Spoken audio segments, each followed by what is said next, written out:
नमस्कार दोस्तों, इस वीडियो में आज हम पीजीटी इंग्लिश प्रीवियस ईयर 2021 का पेपर करेंगे, जो कि सॉल्व पेपर है, सिल्वी बुक से ली गई है। ये केवल प्रैक्टिस के पर्पज से कराई जा रही है। तो चलिए स्टार्ट करते हैं। Will you stop talking, he said. इसको आपको इनडायरेक्ट में चेंज करना है, तो हो जाएगा he told them to stop talking. Option number 2 सही हो जाएगा। क्वेश्चन नंबर 2 देखते हैं। Ask the teacher my father suggested, इसमें क्या हो जाएगा? Option number A, my father suggested that we should ask the teacher. दोस्तों, इसको हम वन लाइनर के बेस में कराएंगे ताकि कम टाइम में पूरा क्वेश्चन कवर कर सकें। Question number 3, he said you needn't wait, he said you needn't wait, he said that I need not wait, I needn't wait. Option number D सही हो जाएगा। Question number 4, which of the following statements is not true about soliloquy. Soliloquy के बारे में कौन सा statement इसमें से सही नहीं है? तो ऑप्शन नंबर सी सही है। इसमें मतलब जो गलत है वही सही है। In a soliloquy one imaginary speaker addresses an imaginary audience, तो ये इसमें नहीं सही है। और सोलिलॉकी के बारे में सारी चीज़ें सही है। और soliloquy is speech in which a character alone on the stage expresses his thoughts and feelings। उसमें कैरेक्टर होता है, थॉट्स और फीलिंग को एक्सप्रेस करता है, alone होता है वो।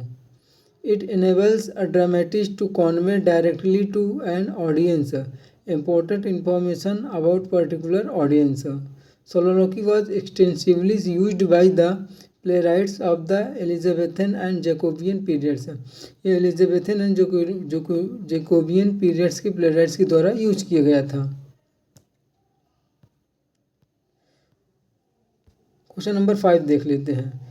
इसमें फिल इन द ब्लैंक करना है। I therefore welcome this publication which is, तो इसमें हो जाएगा which is a humble tribute to his memory by the Ministry of Information and Broadcasting of the Government of India। Question number 6 दे लेते हैं। Shakespeare's sonnets have the following features, find correct statement. तो Shakespeare has written 154 sonnets, सही है। Sonnet from 1 to 126 are addressed to dark lady, तो ये नहीं सही है। 1 to 126 are addressed to other person, not dark lady। He dedicated his some sonnets to his patron Olaf Southampton, तो ये भी सही है। The rhyme scheme of his sonnets are generally AB AB CD CD EF EF GG, तो option number इसमें सही हो जाएगा सी। 1 3 और 4 सही है, दूसरा नंबर नहीं सही है। जो 1 to 126 सोनेट है उन्होंने ऑलफ साउथहैम्पटन को डेडिकेट किया है, और 20 सोनेट डेडिकेट किया है डार्क लेडी को, 26 सोनेट, और 2 सोनेट डेडिकेट किया है लव गॉड क्यूपिड को।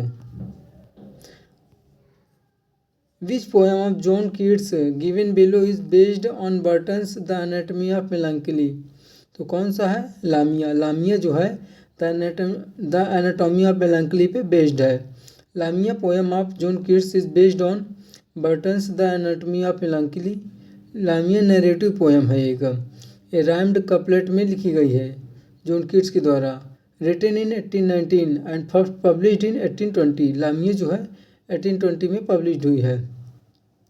लामिया में जो होती है इजाबेला होती है, the eve of Saint Agnes and other poems. Keats took the story from anatomy of melancholy, इसको एनाटमी ऑफ मेलांकली से इस स्टोरी को लिया है। एनाटमी ऑफ मेलांकली 1621 में पब्लिश्ड होती है बाय रॉबर्ट बर्टन के द्वारा। Which kind of plays were dramatised allegories of the life of man, his temptation and sinning and his quest for salvation, तो कौन सा हो जाएगा? Morality plays. Morality plays kind of allegorical drama, ये allegorical drama है। 15 and 16 century में ये आता है, पॉपुलर होता है।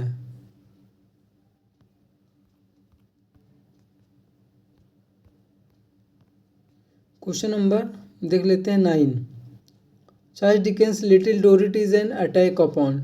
चार्ल्स डिकेंस का जो लिटिल डोरिट है वो किस पे अटैक होता है Marshalsea the debtors' prison and the system that is responsible for its existence. इस पे यह अटैक करता है। Question number 10, in which of the following novels Joe Christmas attempts to recover the origins of his mulatto identity. तो किस में है? तो लाइट इन अगस्त में है। Light in August novel Joe Christmas attempts to recover the origins of his mulatto identity. Light in August is novel by the southern American author William Faulkner. Light in August William Faulkner के द्वारा लिखा गया है। It belongs to Southern Gothic and modernist literary genre. ये modernist literary genre से belong करती है। The novel is set in American South in the 1930s। American south में लाइट इन अगस्त सेट होती है। Question number 11, poems on various subjects is written by. जो poems on various subjects है ये work किसके द्वारा लिखा गया है? लिखा गया है चार्ल्स लैम के द्वारा। Charles Lamb was an English writer. वो इंग्लिश राइटर एजेस्ट थे। Best known for his essay of Elia for the children books. Tales from Shakespeare which he produced with his sister Mary Lamb. Mary Lamb के साथ उन्होंने tales from Shakespeare को produced किया है।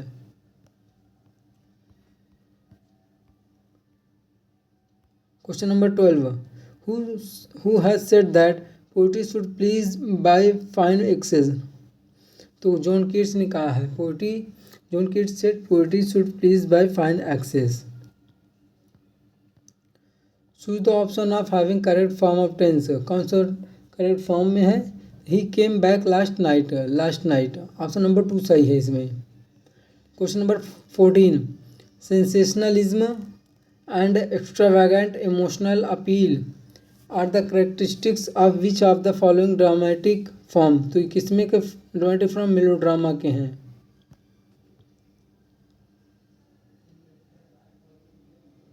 Melodrama typically concentrate on dialogue. Melodrama जो होते हैं ये टिपिकली कंसंट्रेट करते हैं डायलॉग पे।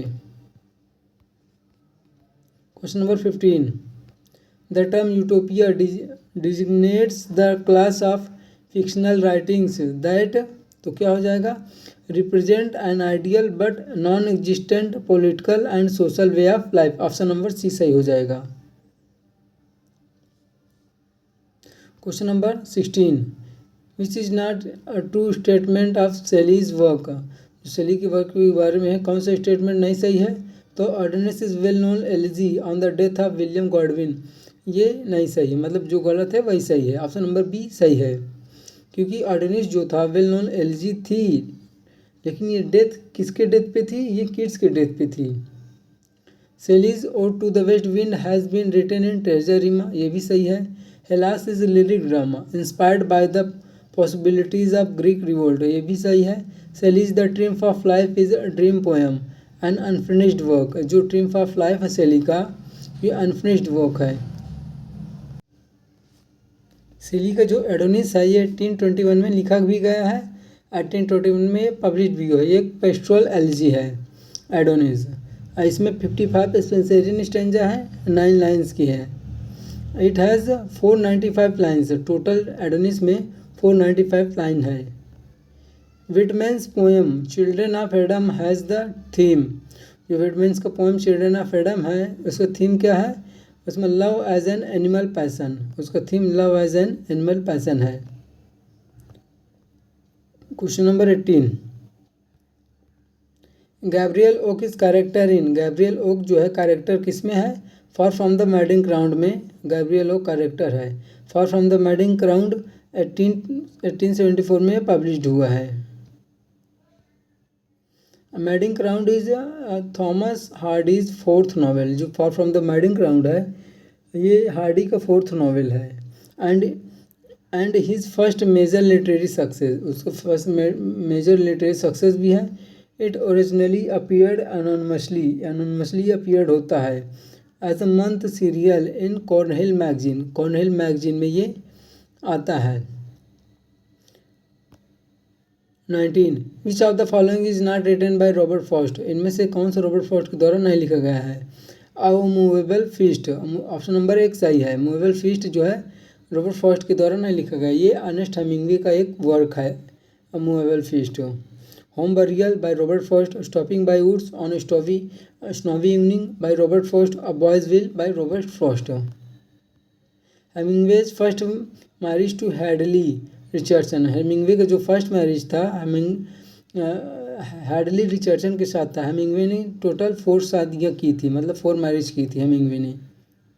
और लास्ट में which of the following works is a product of the later phase of Wordsworth career, तो क्या हो जाएगा? द बॉर्डर्स, द बॉर्डर्स था लेटर फेज में लिखा गया था शेक्सपियर वर्ड्सवर्थ के द्वारा।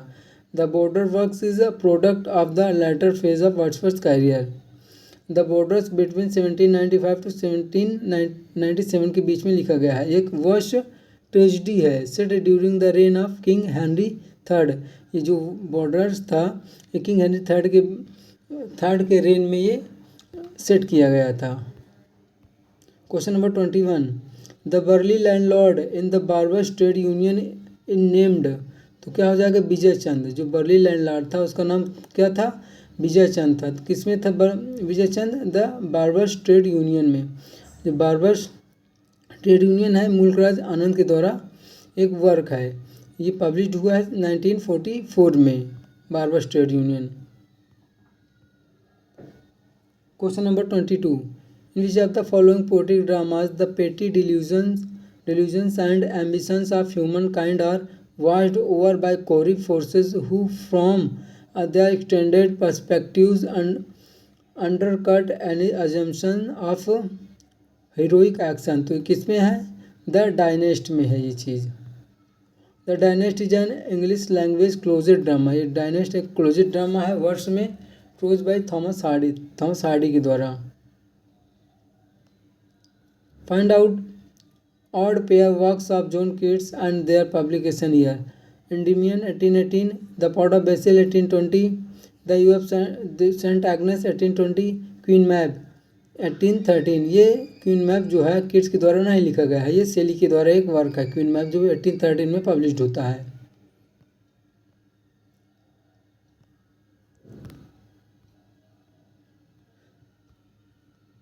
Question number 24.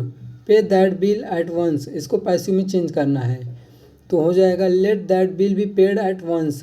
Late that bill be paid at once, इसका स्ट्रक्चर क्या हो जाएगा? Let plus object plus be plus third form of verb. Hard working students always get success, इसका कॉम्प्लेक्स में चेंज करना है, तो इसका हो जाएगा C, option number C, the students who work hard always get success. Question number 26. Does anyone like paying taxes, इसको assertive में चेंज करना है, तो हो जाएगा nobody likes paying taxes, option number B सही हो जाएगा, nobody likes paying taxes.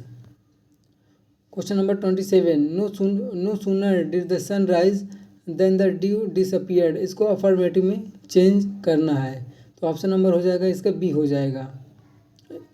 As soon as gives positive sense, तो ऑप्शन नंबर बी क्या है इसका?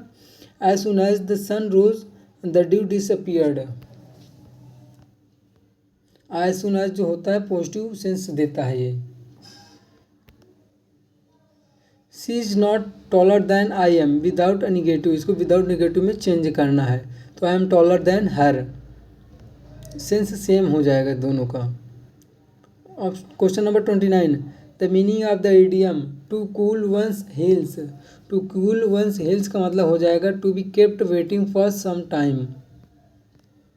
Question number 30. Thunder crashes from rock, to rock the cataracts ripple, lightning dazzle our eyes, roaring torrents have breached, the above mentioned lines are taken from, जो ये line है कहाँ से ली गई है? ये ली गई है रग्बी चैपल से, रग्बी चैपल की ये लाइन है। रग्बी चैपल मैथ्यू अर्नॉल्ड के द्वारा एक वर्क है। In which of the following poems does the poet express what are the theme? What are the theme? Song could have no ending, तो हो जाएगा सोलिटरी रिपर। सोलिटरी रिपर की line है। Solitary ripper कौन लिखता है? Wordsworth के द्वारा सोलिटरी रिपर लिखा जाता है। Question number 32, which of the following works is inspired by Shelley's disgust at the so called Peterloo massacre? तो कौन हो जाएगा? The mask of anarchy. जो मास्क ऑफ एनार्की इंस्पायर्ड है सेलीज के disgust at the so called Peterloo massacre से। The mask of anarchy is British political poem. ये British political poem है, रिटन 1819 बाय सेली। ये बेस्ड है Peterloo massacre पे। Question number 33, in reference with Hardy's life and his works some statements are given, find the incorrect option. इसमें से choose करना है कि हार्डी की लाइफ से रिलेटेड कौन सा ऑप्शन नहीं है। तो हो जाएगा ऑप्शन नंबर 1 और 4। Thomas Hardy was born in 1842। तो 1840 में थॉमस हार्डी का जन्म हुआ था, 42 में नहीं। ऑप्शन नंबर 4 जो है वो भी गलत है। Tess of the D'Urbervilles was published in 1880। तो 1880 में नहीं, 1891 में पब्लिश हुआ था। And regarded as his masterpiece. ये सही है कि ये एक मास्टरपीस वर्क था Tess of the D'Urbervilles, लेकिन ये 1891 में पब्लिश हुआ है। He is known for his regional novels. जो हार्डी थे रीजनल नॉवल के लिए जाने जाते थे। The character Gabriel Oak appears in his novel far from the madding crowd. ये भी सही है कि जो गैब्रियल कैरेक्टर है वो far from the madding crowd में आता है।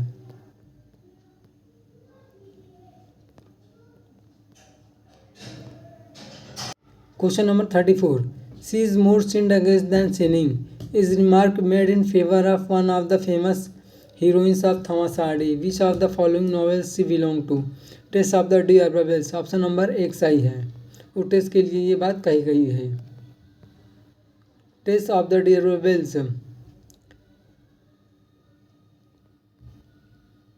पुल स्ट्रिंग्स। पुल स्ट्रिंग्स का मतलब क्या हो जाएगा यहाँ पे? Use one's influence to get something done. Drop in means, drop in का मतलब क्या हो जाएगा? Pay a short unannounced visit. Drop in का मतलब हो जाएगा pay a short unannounced visit. Break into, break into मतलब है इंटर बाय फोर्स, मतलब ज़बरदस्ती सेंधमारी करना। Question number 38, in a tragedy, the term catharsis can be broadly interpreted as, तो क्या हो जाएगा? Purgation of excessive emotion of pity and fear. Question number 39, choose the incorrect use of idioms with pair of words. Incorrect जो match है उसको choose करना है। Kashmir is rack and ruin of India, यही गलत है। तो ऑप्शन नंबर 1 सही हो जाएगा, जो गलत है वही सही है। माई मदर लव्स हर किन किथ एंड किन, ये सही है। Hitler carried fire and sword wherever he went, let us work heart and soul, ये तीनों सही है। ऑप्शन नंबर 1 गलत है, मतलब जो गलत है वही सही है। From which of the following poems the given lines are taken? Here we go round the prickly pear, prickly pear prickly pear, here we go round the prickly pear. तो ये लाइन है the hollow man. The hollow man T S. Eliot के द्वारा एक work है जो 1925 में publish होता है। इक्विवोक, इक्विवोक क्या है? एक स्पेशल टाइप ऑफ पन है equivoque. Who has spoken following lines in Shakespeare's Macbeth? Next line methought I heard a voice cry sleep no more, Macbeth does further sleep, the innocent sleep. ये कौन कहता है? Macbeth कहता है line को। Act 2 scene 2 में कहता है ये मैकबेथ। जो मैकबेथ है 1606 में आती है, फर्स्ट वॉल्यूम में ये आती है, 1623 में पब्लिश होती है। वी वर, इसमें प्रीपोजिशन भरना है जो भी है। We were for the train, we were on time for the train. Option number 1 सही हो जाएगा।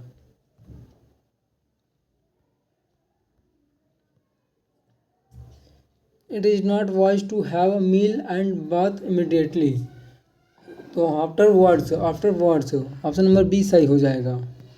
He has done nothing he arrived, तो क्या हो जाएगा? Since, he has done nothing since he arrived.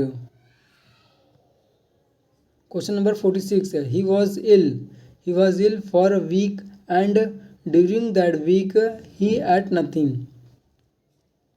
पहले पे फॉर, दूसरे पे ड्यूरिंग का प्रयोग होगा। Question number 47, who among the following has defined tragedy as an imitation of an action that is serious, complete and of a certain magnitude. तो क्या हो जाएगा? अरिस्टोटल। अरिस्टोटल ने डिफाइंड किया है ट्रेजेडी को ऐसे। Question number 48, P V Shelley has been labeled as an ineffectual angel beating in void his luminous wings in vain. Who among the following made such remark? ये कौन कहता है? Matthew Arnold P V Shelley के लिए कहते हैं। Question number option number C B सही हो जाएगा। Question number 49, there are some statements given below in reference with the term prosody. Find out incorrect statement. Prosody के बारे में कुछ रेफरेंसेस में दिए गए हैं, उसमें से इनकरेक्ट यूज चूज करना है। तो ऑप्शन नंबर सी 3 और 4 जो है इनकरेक्ट हैं और सही है। It is a systematic study of verification in poetry, ये भी सही है। It deals with principles and practice of metre, rhyme and stanza forms. Parody के बारे में ये भी सही है। ये दोनों गलत हैं, 3 और 4। Question number 50, among the following which work has not been written by Charles Lamb. इनमें से कौन सा चार्ल्स लैम्ब के द्वारा नहीं लिखा गया है? तो हो जाएगा the great adventures of Ulysses. The great adventures of Ulysses जो है चार्ल्स लैम्ब के द्वारा नहीं लिखा गया है। Essay of Elia, last essays of Elia, tales from Shakespeare, ये सारे चार्ल्स लैम्ब के द्वारा लिखे गए हैं। Question number 51, question number 51, which of the following figures of speech involves play upon words. क्या हो जाएगा? Pun. Option number C play upon words हमेशा पन में आता है। In which of the following place the middle class provincial life has been depicted bye Shakespeare. तो किसमें depict किया जाता है मिडिल क्लास प्रोविंशियल लाइफ? तो उसमें द मैरी वाइफ्स में। ऑप्शन नंबर बी सही हो जाएगा। Question number 53, Catherine Barkley is character in. Catherine Barkley character किस में है? फेयरवेल टू आर्म्स में। फेयरवेल टू आर्म्स में है ये कैरेक्टर। और farewell to arms is novel by American writer Ernest Hemingway. Farewell to arms American writer Ernest Hemingway के द्वारा ये लिखा गया। First publish in 1929। Title is taken from a poem by the 16th century English dramatist George Peele. Question number 54, from which of the following poems the given lines have been taken? Tears, idle tears, I know not what the mean. Tears from the depth of some divine despair rise in the heart and gather to the eyes. ये किसमें की line है? The princess की। The princess की line है ये। Tension के द्वारा द प्रिंसेस लिखा जाता है। ये कॉमिक ब्लैंक वर्ड्स में लिखा गया है the princess. Which of the following text is a rare imaginative version of tale from Boccaccio. तो क्या हो जाएगा? इजाबेला। इजाबेला जो है 1818 में पब्लिश होती है, नरेटिव पोएम है किड्स के द्वारा। Which of the following works we originally titled as Laon of Cythna. कौन सा है ये? The revolt of Islam. Revolt of Islam जो है उस ओरिजिनल नाम उसको होता है लोन ऑफ सीथेना। 1818 में पब्लिश होता है।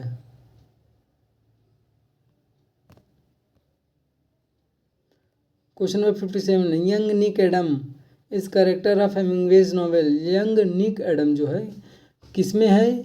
इन आवर टाइम्स में। हेमिंग्वे ने लिखा है इन आवर टाइम्स, उसमें एक यंग निक एडम्स कैरेक्टर है। ये पब्लिश होता है 1925 में। Young Nick Adams. The famous character Grace Melbury and Giles Winterborne appear in Hardy's novel. किस में आते हैं? द वुडलैंडर्स में। Grace Melbury and Giles Winterborne ये द वुडलैंडर्स में आते हैं, हार्डी के द्वारा ये लिखा गया है नॉवेल। 1886 to 1887 में ये सीरियलाइज्ड होता है। Point the part of speech of the underlined word.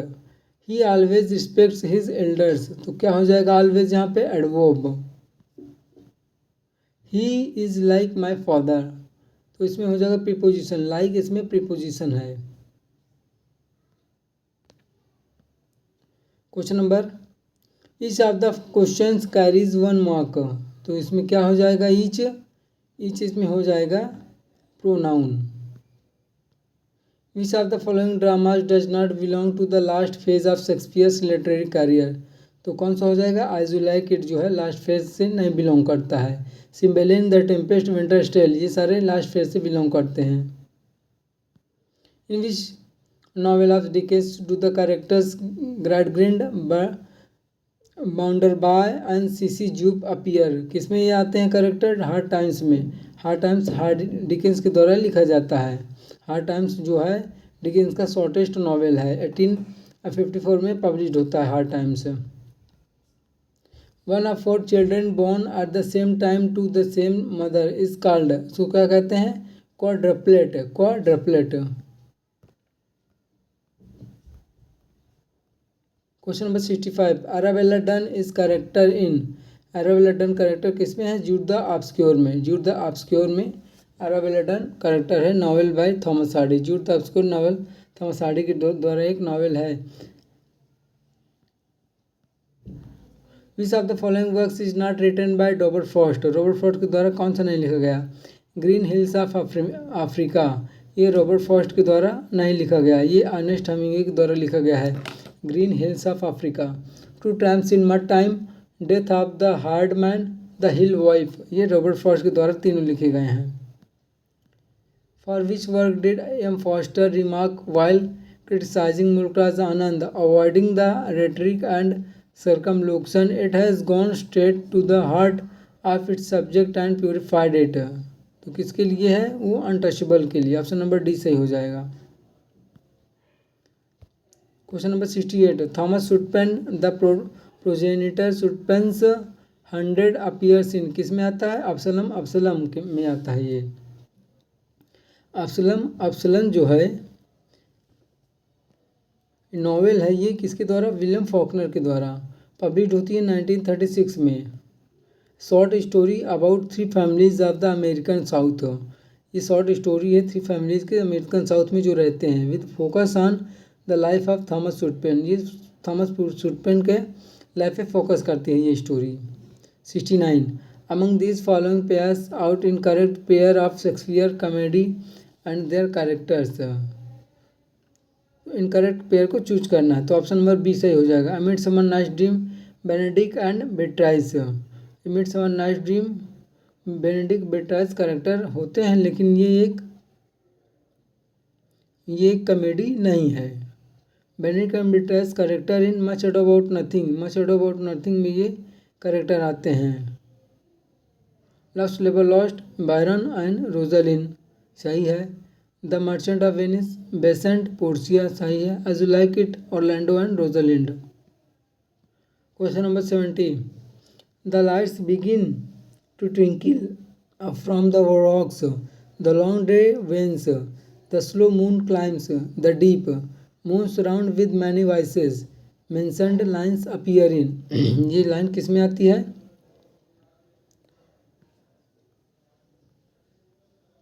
ये लाइन आती है यूलिसिस में आती है ये line. Ulysses poem written in 1833, published in 1842, Ulysses लिखी गई है टेनिसन के द्वारा। Question number 71, memoranda during the war is written by, जो मेमोरेंडा ड्यूरिंग द वॉर है ये किसके द्वारा लिखा गया है, रिटन बाय वॉल्ट विटमैन, ये वॉल्ट विटमैन के द्वारा लिखा गया है। Which of the following is correct definition of alliteration? alliteration का कौन सा definition है इनमें से, it is the repetition of speech sounds in sequence of nearby words, option number C सही हो जाएगा इसमें। Question number 73, which of the literary periods does the most prolific novelist Charles Dickens belong to? Charles Dickens belong to Victorian period।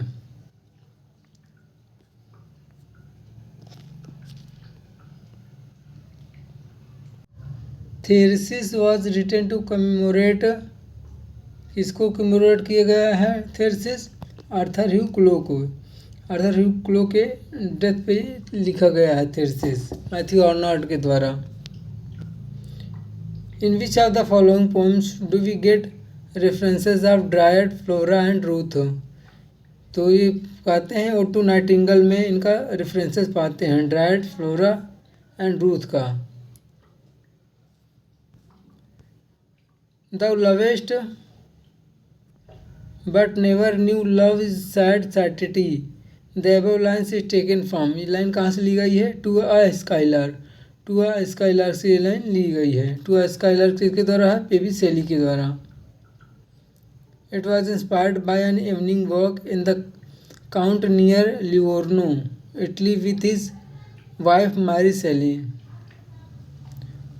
Faulkner's satire of the Philistine receptions of the ruthless southerner who seized wealth and power in the chaotic civil war period can be referred as।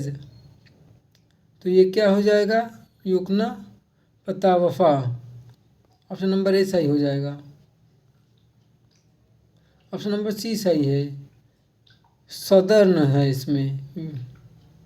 William Faulkner's satire of the Philistine receptions of the ruthless Southern who seized wealth and power in the chaotic civil war period can be referred as snobism। Option number C सही है इसका। Option number C क्या है? Snobbism. Question number 78। I had seen birth and death but had I thought they were different. Their birth was hard and bitter agony, affaras like death or death. The above mentioned lines are taken from। Line कहाँ से ली गई है? Journey of the Magi से line ली गई है। Journey of the Magi से is a 43 line poem written in 1927 by T.S. Eliot। ये 43 लाइन है जर्नी ऑफ मेजाई की। What is the course of the life of mortal men of the earth? Nothing and then they die. Perish and no one ask। The above cited lines appear in। किस में आती है ये? Rugby chapel में ये line आती है। Rugby chapel उसके पिता के डेथ पे लिखी जाती है 15th ईयर आफ्टर। मतलब 15 साल के बाद वो अपने फादर के डेथ पे रग्बी चैपल लिखता है मैथ्यू आर्नल्ड। 80 से 84 तक इसमें पैसेज का क्वेश्चन करना है, तो ये आप अपने से कर लेंगे क्योंकि इसको कराएंगे तो टाइम थोड़ा ज़्यादा चला जाएगा। चलते हैं 85 से। चलिए करा देते हैं पहले से। To many people Switzerland is the country of the Alps, though not all of it is mountainous। Northern Switzerland, like neighboring regions of eastern France and southwest Germany, is a land of hills and woods but also of cities and industries। Basel is world famous for pharmaceuticals and Zurich and its suburbs for electrical engineering and machinery।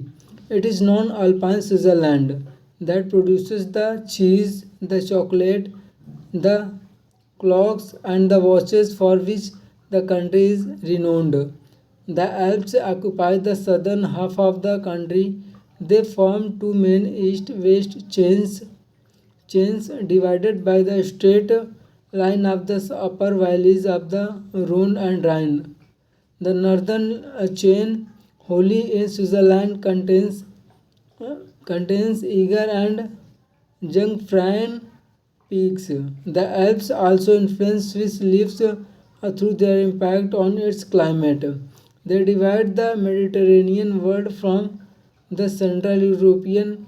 There are many regional variations in climate, but generally the mountain air is clear and clean, a factor that has resulted in Switzerland attracting the ailing from all over the world to its hospitals and clinics। अब इसका question answer देख लेते हैं। Switzerland climate which attach the ailing from all over the world can be described as, कैसे describe किया गया है, as salubrious. Replace the word impact in the passage without changing the meaning of the sentence using one of the following. Replace impact का मतलब क्या हो जाएगा, influence. According to the passage which region has a major share of mountains to the inclusion of other land forms. तो क्या हो जाएगा ये,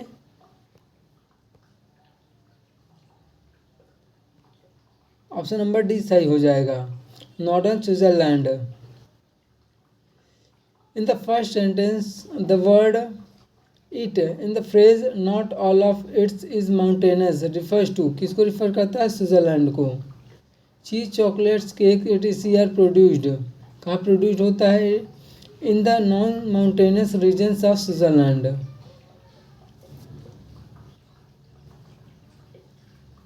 क्वेश्चन से one word is spelled correctly, इसमें करेक्टली स्पेल्ड करना है, देखना है। इंटेंडेड टू चीट समवन, जो दूसरों को चीट करता है उसको क्या कहते हैं, fraudulent, FRAUDULENT। Slaughter house, slaughter house क्या होता है, अबेटोर। ऑप्शन नंबर डी सही हो जाएगा, ABATTOIR। इसमें ध्यान रखना है कि डबल टी होता है केवल, ABATTOIR। The scientific study of the earth atmosphere, earth की एटमॉस्फियर की साइंटिफिक स्टडी क्या कहते हैं, मेटियोरोलॉजी। इसकी स्पेलिंग है METEOROLOGY। Extremely unpleasant, extremely unpleasant क्या कहते हैं, obnoxious, OBNOXIOUS, obnoxious, extremely unpleasant. Question number 89, which of the following ages witnessed epic a form of poetry at its peak. तो क्या हो जाएगा, classical age. Classical age witnessed epic form of poetry at its peak. The 18th century literature was characterized by the spirit of realism and romantic features. Question number 90. Which of the following figures of speech is used in the sentence I have read all of Milton? तो क्या हो जाएगा, metonymy. Whole to part, part to whole is called metonymy. ना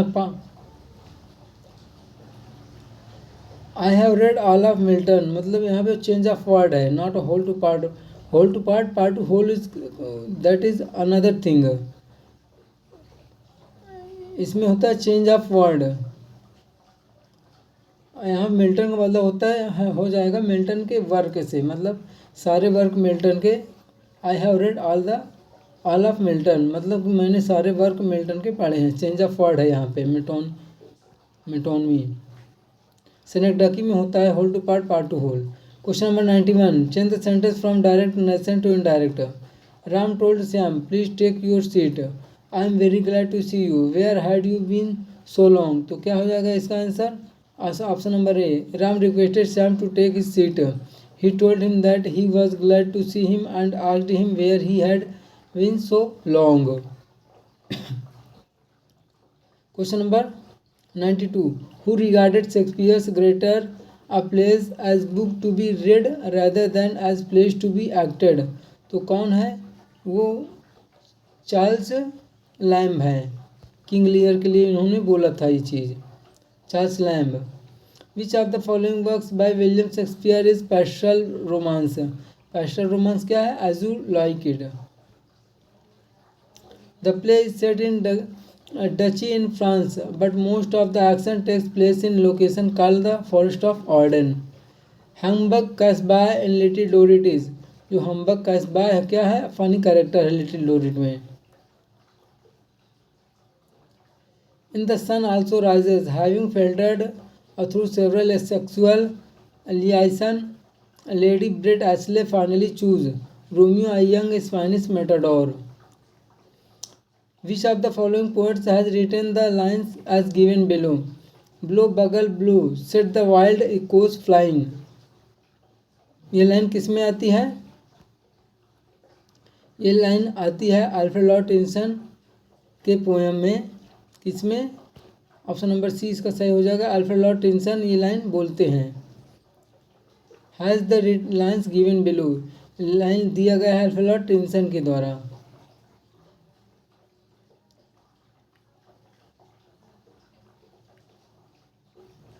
विच of the following works is not written by Charles Lamb, इनमें से कौन सा work Charles Lamb के द्वारा नहीं लिखा गया? तो हो जाएगा an essay of the principles of human action, Charles Lamb के द्वारा नहीं लिखा गया।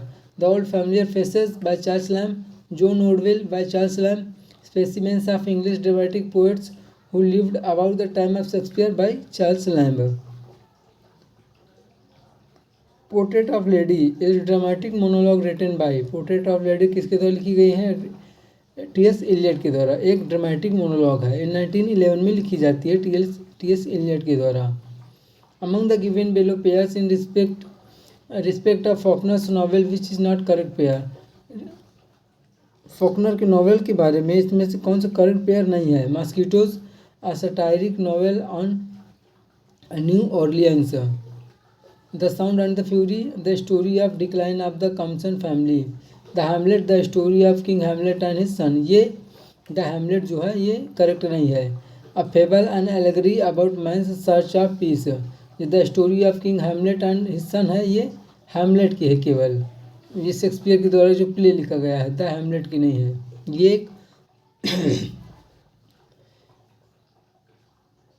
द हैमलेट एक नॉवेल है।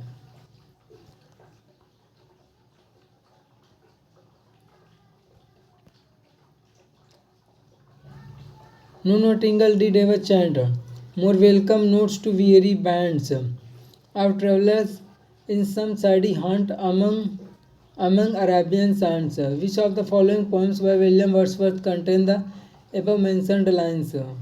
ये सोलिटरी रिपर में लाइन आती है। सोलिटरी रिपर वर्ड्सवर्थ के द्वारा लिखा जाता है। पैसेज है 101 से 1023 तक। ऑप्शन क्वेश्चन करना है इसमें, तो पढ़ते हैं। The function of discovery is sometimes attributed